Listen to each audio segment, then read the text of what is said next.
one of the most significant facts about the modern generation. And, if all present trends continue, one half of all births globally are going to be Muslim very shortly. When that happens, there's a huge tipping point that takes place both in Islam and in Christianity. In Islam, they're seeing it as a vanquishing point. We're winning. Christianity sees this as a defeat, and people who are Christians tentatively but not really nominally are going to fizzle out very quickly. And so I guess the question then you have to ask, and you're bringing up, is do 1.8 billion, almost 2 billion Muslims fit into God's plan? And if so, how? Jan, you're alluding to the fact that there's kind of a modern flair with that eschatology.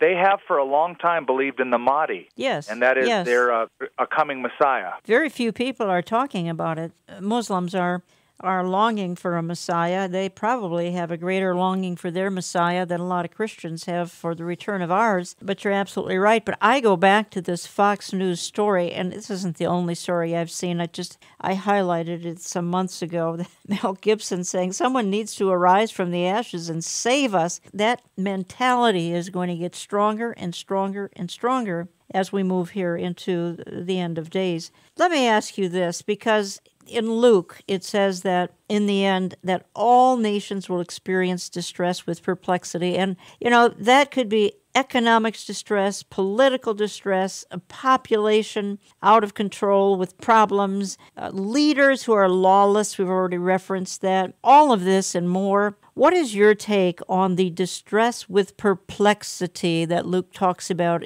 for the very end of time, which I believe we're in those very last days, but not in the tribulation yet? Yeah, it's a very interesting and I'll say singular phrase that Luke employs to describe what Jesus said on that event. A distress of nations with perplexity, distress or anguish, anxiety, high anxiety with perplexity. In other words, a quandary. One person suggested that it should be translated, no way out. That's right. You're back up against a corner and you feel like there is absolutely no way out. Now, I believe the context of that section of Luke is the tribulation period. Yes. And it does fit perfectly in that, because in the tribulation you're going to have 7 seals that bring war, slaughter, famine. You're going to have 7 trumpets that bring hail, fire, etc., etc., 7 bowl judgments, sun scorches mankind. So with those kind of events happening in rapid-fire succession, you can see that that's a perfectly descriptive phrase, distress of nations with perplexity.